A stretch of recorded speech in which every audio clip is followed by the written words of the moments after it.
Nagluto nga tayo ng pork sinigang. So, nilagyan ko nga lang siya ng okra, guys, sitaw, at saka siling green.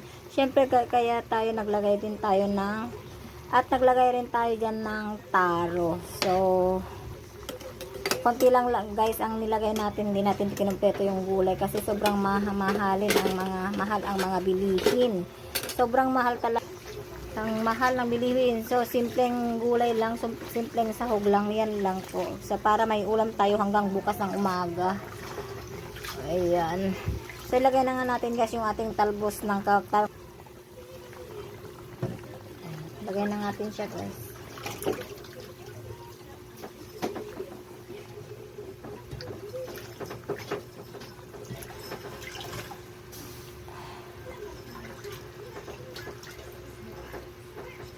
Ayan, so takpan mo nga muna natin siya. At ito na nga guys, luto na yung ating kangkong. So, let's dig in! Thanks for watching. Bye-bye!